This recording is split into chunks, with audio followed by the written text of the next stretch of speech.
Selamat datang di channel Requiem. Terima kasih sudah menunggu. Tanpa basa-basi lagi, saya akan langsung menjelaskan beberapa pertanyaan dari komentar yang saya dapat. Pertanyaan pertama adalah dari Alexander Kenley Stewart. Intinya adalah dia nanya, kenapa Mitsuba atau istrinya Jobim bisa mendapatkan penyakit kulit batu padahal dia bukanlah keturunan asli dari Higashikata. Jawaban untuk pertanyaan ini sebenarnya sangat simpel, tapi sebelum saya jawab, langsung saya jelaskan dulu apa yang dapat menimbulkan penyakit batu ini supaya lebih jelas. Nah, jadi untuk mendapatkan penyakit ini ada 3 cara. Cara pertama adalah yaitu orang tersebut merupakan manusia batu. Yang kedua adalah mereka adalah keturunan pertama dari Higashikata. Dan yang ketiga adalah efek samping dari penggunaan buah kakak atau equivalent equivalent exchanges. Ya itu. Terima kasih Google. Nah, untuk membuat Mitsuba jadi punya penyakit ini adalah efek samping dari buah roka kakak. Jawabannya adalah yang ketiga. Kenapa begitu? Mari saya jelaskan. Supaya kita paham situasinya, kita harus tahu dulu bagaimana cara buah roka kakak bekerja. Jadi buah kuldi ini mempunyai kemampuan yang dapat menukarkan bagian tubuh yang rusak dengan bagian lain secara random. Contohnya adalah kasus Mitsuba. Kok begitu? Jadi gini, setelah Josuke dan Furtom rebut-rebutan tangkai palsu, Dr. Wu keluar dari ambulan. Lalu dia menembak Furtom. Seketika dia langsung mengambil tangkai yang dia kira asli. Tapi pas di jalan dia sadar kalau tangkai yang dia ambil itu adalah tangkai yang palsu. Jadi Dr. Wu bersugesti kalau tangkai yang asli masih ada di sekitar kediaman Higashikata. Nah, kebetulan Dr. Wu punya satu langganan. Langganannya adalah adalah keluarga Higashikata. Orang itu adalah Mitsuba. Jadi Dr. Wu ingin memanfaatkan Mitsuba untuk bisa memantau atau memata-matai kediaman Higashikata. Caranya dengan membuat si Mitsuba ini terus-terusan datang ke si Dr. Wu. Dari dialognya Mitsuba, dia bilang kalau pas pertama kali dia datangin si Wu itu karena tetenya kendor. Tapi sebagai ibu-ibu yang eksis, jadi dia mau tetenya tetap mantap. Nah, kesempatan ini dimanfaatkan oleh Wu. Jadi entah bagaimana dia memasukkan buah roka kakak ke dalam tubuh Mitsuba. Bisa mungkin jadikan obat atau disuntikin. Yang jelas setelah itu buahnya pun menimbulkan efek sehingga tetenya menjadi mantap tapi giginya menjadi batu. Nah, kemudian Wu terus-terusan memeras, milking terus Mitsuba. Kan Mitsuba nih keluarga tajir parah gitu. Jadi terus-terusan ditawarin lagi pengobatan yang lain. Padahal ya pakai roka kakak juga ngobatinnya. Nah, jadi dilakukan lagi equivalent exchange, lalu giginya menjadi mantap tapi ditukarkan dengan sebagian telinganya yang terus ke belakang itu menjadi batu.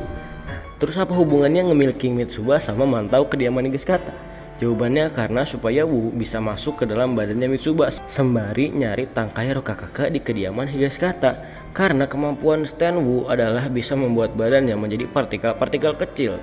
Jadi setiap kali Mitsuba datang ke Dr. Wu, dia ngobatin si Mitsuba sekaligus dia masuk ke dalam badannya Mitsuba.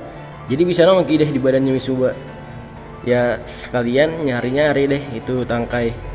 Nah, itulah jawaban kenapa Mitsuba punya penyakit batu. Pertanyaan kedua yaitu dari Rizky M. Irawan. Dia ngebalas ini pas gua itu ya, komen di channel orang. Dia bertanya kenapa Jotaro tidak pakai Starfinger.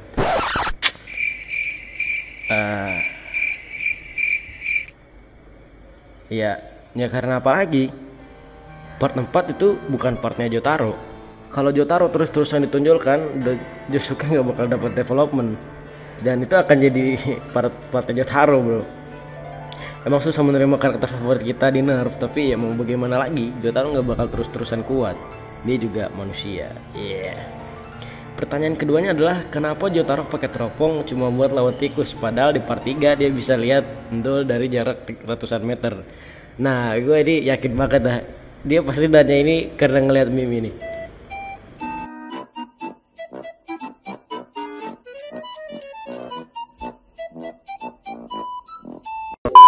Ya, sekali lagi ya, jangan menganggap suatu meme itu serius. Meme itu cuma dibuat untuk bercanda, untuk entertainment aja. Kalau lo lanjutin scene dari adegan Jotaro pakai teropong, teropongnya itu bukan buat Jotaro tapi buat Josuke. Nah, lu pernah gak sih ngerasa gini loh? Misalnya lu pengen minjemin pulpen ke temen lu, tapi lu meriksa dulu itu pulpen bisa dipakai atau kagak. Sama halnya kayak ini. Jadi tujuan Jotaro pakai teropong tuh ya memang bukan buat dia, buat dikasih ke Josuke. Nah, pertanyaan selanjutnya adalah kemana kemampuan vampir Dio di part 1? Ya kan udah jelas gitu kalau dia tuh bilang kalau tubuhnya Jonathan itu menolak dirinya. Meskipun dia punya akses kepada kemampuan ini, maka dia tidak punya banyak kesempatan untuk menggunakannya. Pertama, kemampuan Dio ketika menjadi vampir adalah bisa membekukan lawan. Kemampuan ini hanya bisa dipakai ketika Dio melakukan kontak langsung dengan lawannya. Nah, jadi gak bisa lewat stand. Kenapa gak bisa lewat stand? Karena manusia tidak bisa berinteraksi dengan stand. Hanya stand yang bisa berinteraksi dengan manusia. Lalu kemampuan laser Dio. Ini banyak juga kan yang mikir kenapa Dio gak pakai kemampuan ini. Nah, kemampuan itu adalah kemampuan yang agak gimana gitu ya. Jadi kalau secara psikologis ya, orang searogan dan sombong Dio gak bakal pakai kemampuan ini kecuali dia emang gak punya jurus lagi. Bahkan di part 1 pun Dio hanya menggunakan kemampuan ini ketika dia memang tidak punya jurus lagi. Jadi kemampuan laser Dio ini ibaratnya seperti Starfinger, hanya kemampuan cadangan.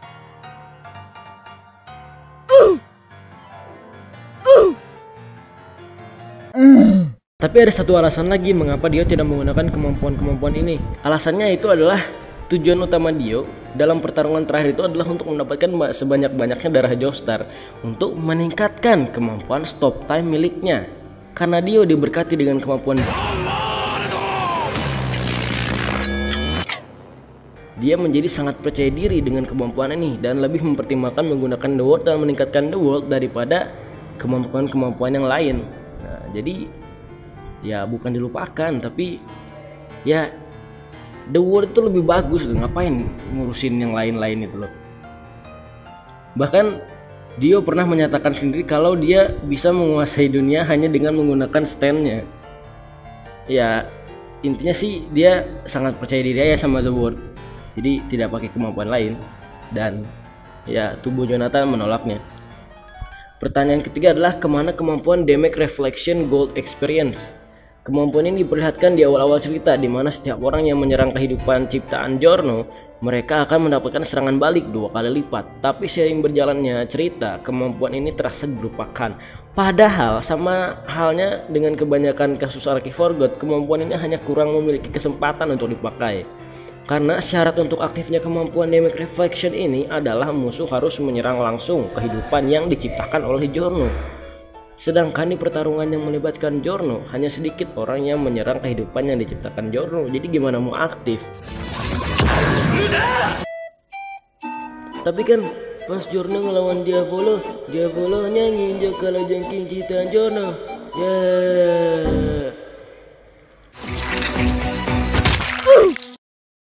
Kalau itu jawabannya beda. Itu adalah anime error. Karena kalau kita lihat di source originalnya atau di manganya, adegan itu tidak ada. Diavolo sangat menghindari menyentuh ciptaan Giorno. Itu adalah pertanyaan yang bisa saya jawab di episode kali ini. Apabila masih kurang puas dengan jawabannya, silahkan komen. Ada pertanyaan lagi, silahkan komen. Terima kasih sudah menonton. Arrivederci.